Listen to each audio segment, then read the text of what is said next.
Salut l'ami Fassou ak underscore Jessi lay doon sama mi moom ma leen di nuyu tey contre soleil laa nekk bon du ngeen gis bu baax sama kanam bi ci mbedd laa nekk ni defi woon benn commission bay ñibbi si gis ngeen ñu ni niñ koy soloo nii mel na suppame yooyu comme ay jaxatu suppame mooy mel ni voilà tey nag noo ma bëgg ñu def leen vidéo ci infidèle vidéo rapidement brusquement rakintak comme ni ma koy waxee rek voilà mais xam naa damay xaar ba dugg si kër gi ndax fii moom lumière bi baaxut bu comme ça ma mën ko def dégg ngeen ok ma def ma leen di nuyu ñu def suñu benn kii bu gaaw analyse bu gaaw ci infidèle comme je pense que infidèle tire à sa fin bu nekkul ne jeex na ba pare sax nag voilà ñu totaliser liñ ci defoon mosoon def ci analyse yëpp daal di ciy wax nag noonu la fay demee saay su ne di leen bëgg ci yéen di leen ne à tout à l'heure ñu def ko nii rek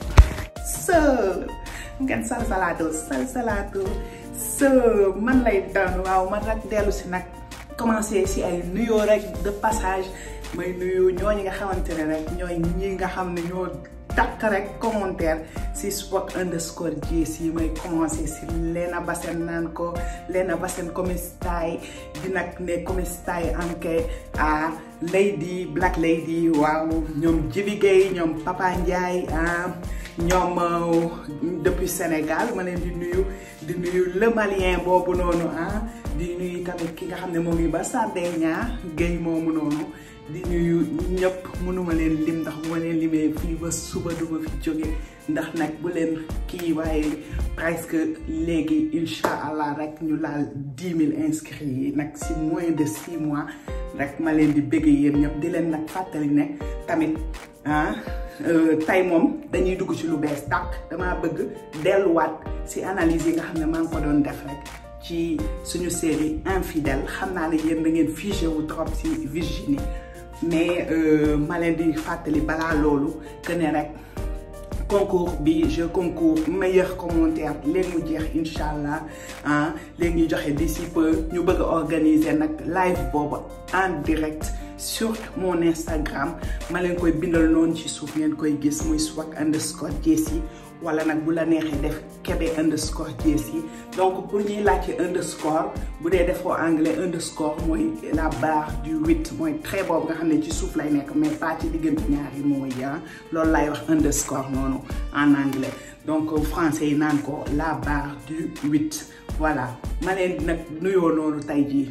léegi nag balaa ñuy dugg yéen waa team infidèle donc balaa ñuy dugg balaa may dugg man ci samay analyse damay proposer li nga xam ne moom mooy buzz de la semaine donc damay delloo si li nga xam ne def naa ko déjà buzz bi nga xamante ne moom laa joxe ci semaine bi te ma def ko si analyse bi nga xamante ne Virginie la woon donc ma leen koy joxaat boobu ak tamit damay proposer ay trucs ay astuces yi nga xamante ne mën nga ko def sa kër pour mu rafet li ci mel ne garab bi ngeen gis sama ginnaaw nga xam ne man maa ko def man maa ko posé lépp ci mur bi voilà muy ay nouvelle design yi nga xam ne nit yi mën nañ ko def ci seen kër ak Casaloro comme ça pour mu indi lu dul ay affaire de fashion kër gi mën a rafet ku dugg ci rek ba kër ga toog damay proposer yooyu samay vidéo yéen team infidèle peut-être mosu leen ma gis mosu leen ma seetaan donc si ça peut vous intéresser ma lañ koy waxaale à l'occasion donc am na yeneen mais bii ba dama leen proposer tamit bi nga xam ne dugal naa ko ci sama analyse série Virginie ba pare ma jàllale leen ko ngeen am ay exemple ci li may def ndax du ma def rek ay analyse de série léegi dama ci pàccaxal li nga xam ne mooy buzz wala ñu koy wax rek tamit affaire de comme news yi ma koy joxee noonu mais dañ koy joxe ci côté star yi et tout donc may joxe li nga xam ne mooy buzz ak bad buzz en plus de cela ma leen di jox li ma leen di wax truc et astuce si biir kër en plus de ça may def rétro musique di joxe ay musique yi nga xamante ne dañoo yàgg trop ma koy delloo si di delloo si clip yi di leen ko proposer voilà en plus de cela tamit après musique yi damay joxe tamit mode affaire de solo li ñuy agencé ay couleurs li nga xamante ne moom nga war a àndal yëre bu melax tàkk nga daal di koy panache ba nga xam ne day mujjee sobre que melax yooyu du fës trop ndax nag voilà swag la ñu wax te swag dafa jëm si lépp li nga xamante ne rek high class la donc may fël ak yéen foofu rek voilà di leen na nag bi baa nag dama bëgg ngeen mel ne waa Team Virginie ñooy leen unique yi nga xamante ne dañuy commentaire dañuy like ma leen di wax rek ngeen bañ a mel ne waa Team Karma nga xam ne seen loxo yi dafa mel ne ay gilet la ñu sol yoruñu ay baaraam pour bés pouce like te tamit sax commentaire yi mooy loolu mais vidéo bi mujj moom waa Team Karma dañoo góorgóorlu ndax dem nañ presque ba 50,000 vues te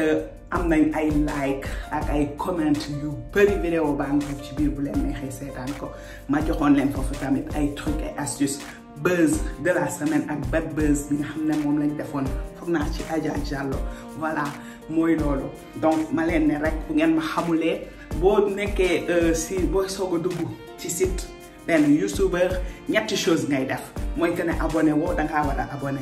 boo paree dangaa war a activer cloche bi voilà boo paree nag vidéo bi ngay seetaan nga like ko bu dee mënoo commentaire bu dee nag yow inscrire nga bi site bi ba pare leneen li nga xam ne moo gën a amal youtubeur boobu solo mooy del like del comment ndax si seen commentaire yooyu dañ ciy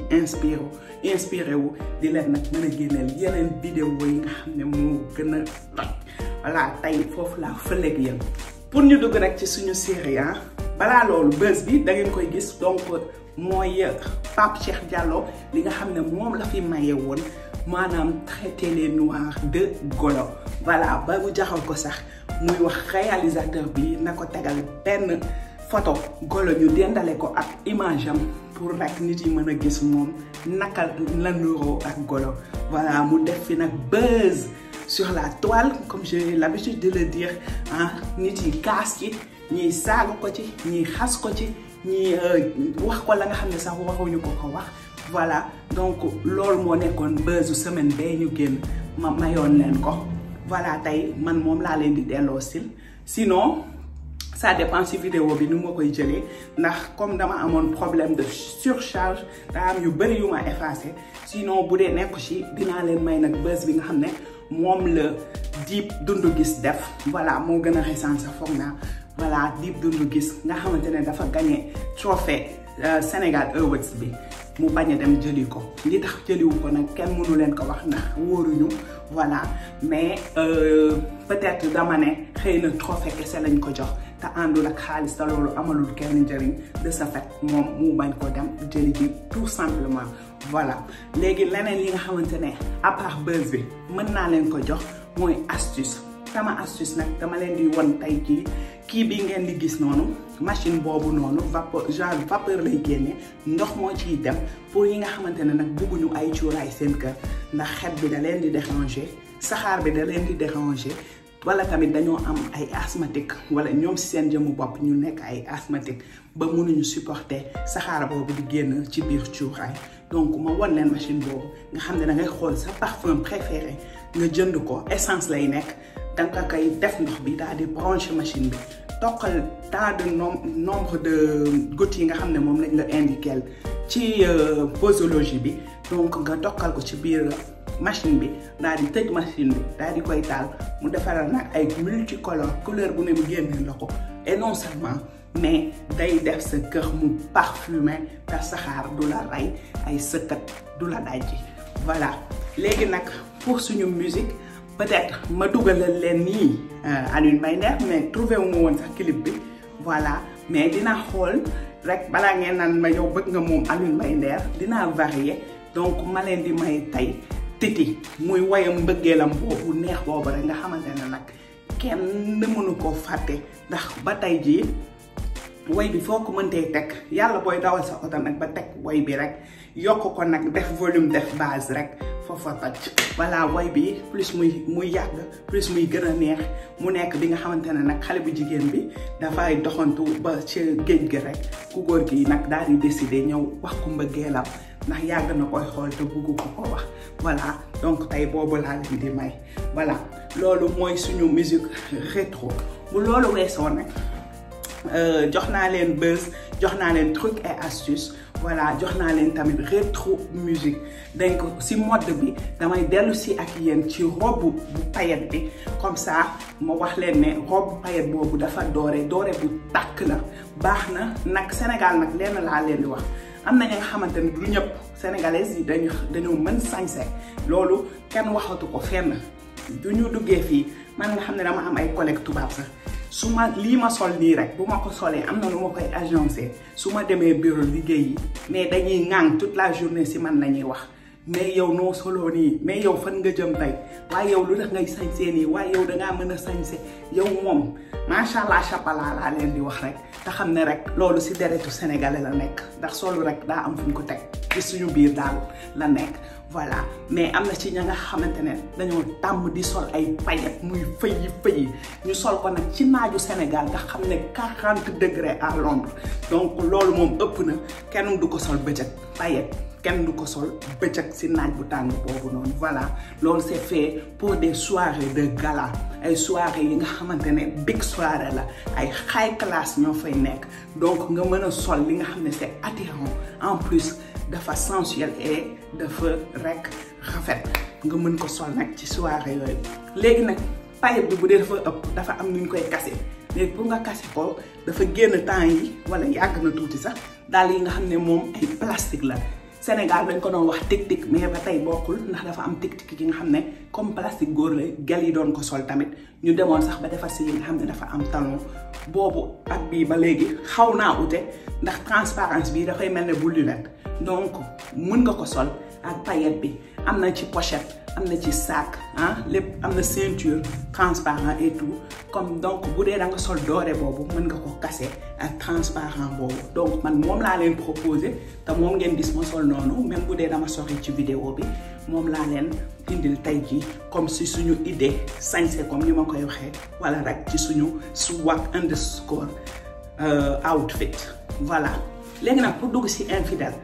rapidement rek ñu tag vite fait dama ne leen infidèle moom dafa mel ne rek léegi le karma moo këpp seen kaw donc munoon nañ ko dëpp rek bañ ko tuddee te infidèle mu ñëw rek nekk li ñuy wax karma donc pour ma jàkkaarloog yéen may leen ma tuuti rek ma daal di rek simmi samay lunette ñëw nag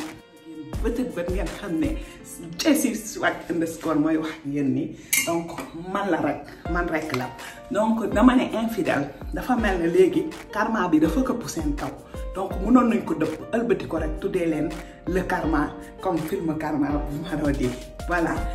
dafa mel ne ñoom ñi nga xam ne dañ doon def lu bon yëpp lu bon ni dafa ñëw rek këppwaat seen kaw may commencé ki nga xam ne moom laa leen jox ma joxoon leen nag démb benn rétro bu ma defoon ndax loolu ça fait des mois ma defoon ko vidéo boobu ma bëggoon ko dugal démb comme ni ma def ci karma bi muy jeex si dama def ay rétro vidéo yi nga xam ne damaa rek daal di defoon genre prévision ci série bi pour wax leen ne nii la nar a demee te noonu la demee effectivement voilà léegi rétro bi ma dugal noonu maa ngi ci doon wax ak ki nga xamante ne moom gis nañ ko Anta da doon jaay peegar voilà di jaay ne moom moo ñeme di jaay ne moom gangster la di jaay ne moom góor yu xaat la bëgg moom lu metti ak fu mu tàngee rek foofu lay dem donc mu jaral ko tey ji mu nekkoon di wanewu di tiitaru di jaay lu amut ba xale bu góor boobu ñu naan Thierno daal di koy violer ci këram ndax jour bi mu ko bëggee sàkku dafa bañ non seulement mais daf ko cee wàññi genre ñu ne la mën nga ataaya rek comme ni ko waaju baax di waxee ngay daal di commencer di xiimee sa tànk donc moom Anta loolu la maye ba tax na waa ji daal di koy fadd ko ci lal bi rek daal di koy jaar ci kawam ba tey jii mu daal di koy jaral revanche mu boole ko ay nit ñu dóor ko tey jii ba Thierno jaaree fa dee Thierno lan moo ko rey dóor yooyu xëy na certainement moo ko xëy mais li nga xamante ne moom lay laajte ba tey mooy lu tax poursuivre ñu Anta ndax xam nañ ne moom moo ko dóorlu te par la suite dafa dee dëgg la bi mu ko fay bàyyi Thierno moo ngi doon dund ndax wax naa moom sax ba may ko beneen wékk mais qu'est-ce qui nous dit que du wékk boobu mu ko wékk tey jii sax moo ko rey peut-être si dënn la ko dóor wala ci xol mu jaaree fa daal di dee.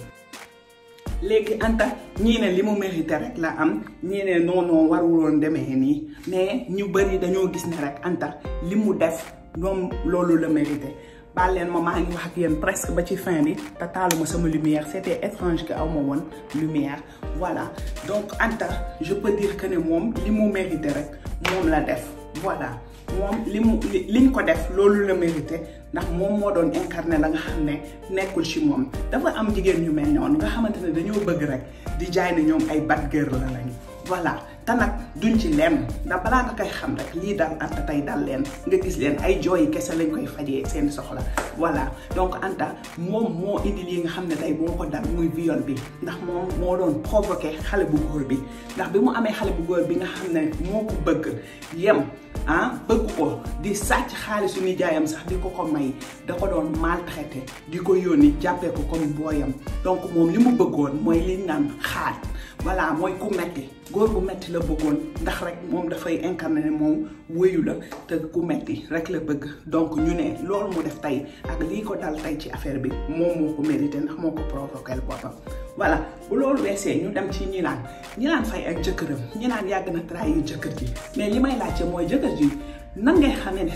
sa jabar da lay trahir nga continuer di fare finta li italien naan fare finta maanaam di faire semblant de que ne xamul moom affaire bi yëgu ko donc continuer dund ak moom normalement nekk di impazzire waaw nekk di xalaat bay waaj a dof ndax moo ngi doon bind di def ay attitude yi nga xam ne mosu ko am dem na sax bu liggéeyukaayam du fa nangoo toog sax pour li nga xam ne moom mooy liggéeyam mu def ko ba finalement mu daal di xool loolu yëpp ci temps de réflexion la woon mais je me demande quelle patience il a ndax que ne toog na temps boobu yëpp pour à la fin daal di décider ne daf leen di rey voilà est-ce que tey jii li ñu laan fay def jar na moom bu koy rey bu ko reyee dinañ ko jàpp dinañ ko tëj dina yàqu àddunaam ndax dina rey ñi naan am ko conscience am ne dafa rey nit 2 ñu yóbbu ko kaso tëj ko 3 mu yàq vie wam heureusement amaguñu doom ndax bu ñu amee doom day yàqale tamit vie wu doom jooju noonu donc may laaj ci est-ce que jar na moom muy rey ñi naan fay comme ni ko ki ko jàpp waxee nee na ko changer tourner la page demal nga uti beneen jigéen je crois que ne loolu moo gën a raisonnable Mbayang su ma ñëwee ci moom lu tax Mbayang décider tey ji rey jëkkëram dafa trouvé ne loolu kese mooy solution pourtant dafa yàqante loolu la ñuy wax balaa ngay dóor gémmiñu sàmm da ngay xam li muy wëlis ndax tey jii rey na jëkkëram te au fait boo xoolee sax ndekete buuba moomu wàcculoon dafa yónnee waat dafa dem ba dajeek ak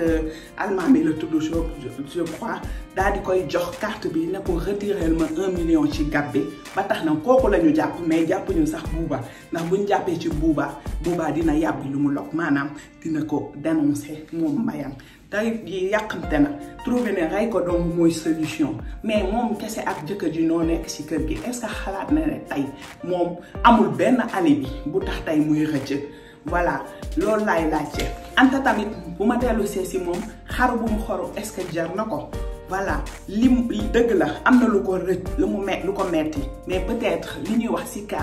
psychiatre bu leen toppoon tey jii dinañ ko mën a guérir mën ko dëfal ba tey jii li ko dal deñ ci moom ëmb bi certes du deñ ndax Sénégal dañuy wane ne nekk na dëkk ga nga xam ne boo fa fooyee ba ëmb dal la kenn lu ko dindil donc loi boobu voté guñu ko ba tax na tey jigéen yu bari bu ñu trouvé wul solution pour dindi ëmb boobu dañ leen di jaral ñu faat seen bopp loolu moo tax tey jii ñu bari ñoo ngi ci kaso bi Sénégal te loolu rek erreur yi ñu def seen vie bañ assumer doom bi wala ëmb boobu ba jaral leen tey ñuy wasin di gas di suul seeni doom bañ leen di tëj parti boobu infidèle ñëw fa mu nekk nag la nga xam ne lu am solo la ndax c'est très éducatif buñ ko jàppee rek ne série la ñu seetaan ko rek fàttali ci am importance donc loolu moo ngi fàttali ñu bari li nga xam ne dañ ko war a def seen xel fexe ba loolu buñ ci dugg ndaxte ci kaso rek ngay mujj boo reyee sa doom wala rek nga mujj rey sa bopp yàq sa vie yàqal ñi nga fi bàyyi muy sa yaay ak say parents seen vie voilà côté Mbayang ak côté Anta clôturé naa ko ñi laan fay tamit clôturé naa ko fi may daanelee mooy ci Bachir Edu moom dafa mel ne dafa commencé di am buuba laay wax sax buuba bi ko Tima jëlee ootal ko pour sekk ak moom rek dafa bañ ne du sekk ak moom lenn commencement bi mais bi mu demee ba ci biir comme nee na alkaati du bàyyi dóor daf cee bëggoon dem voilà mais bi mu demee ba essayé gis na ne moom mii dafa perte ngóoraam donc moom tey jii est-ce que du banditisme bi mu doon jaay di jël xale yu jigéen yi teg leen comme ay morceau ménage comme ni muy waxee ci ay attitude ci ay waxam sax da ngay gis ne dafa vulgaire da ngay gis ne moom joxul jigéen benn gëdd loolu nag nga xam ne moom moo koy doxal mu nekk ne daf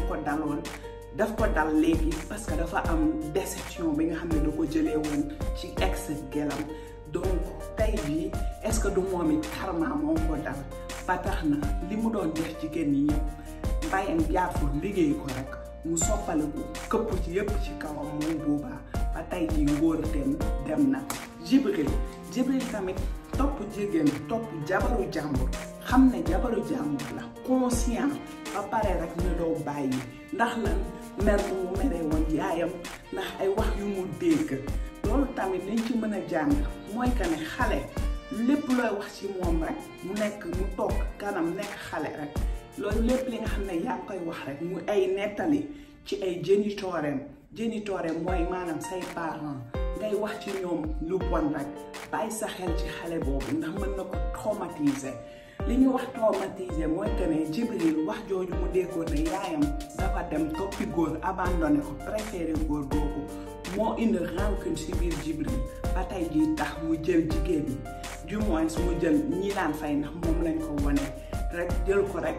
jàpp ko rek xam ne jabaru jàmbur la mu ne par force da koy bëgg di def lu ko neex ndax day gis image de yaayam ci ñi daan fay moom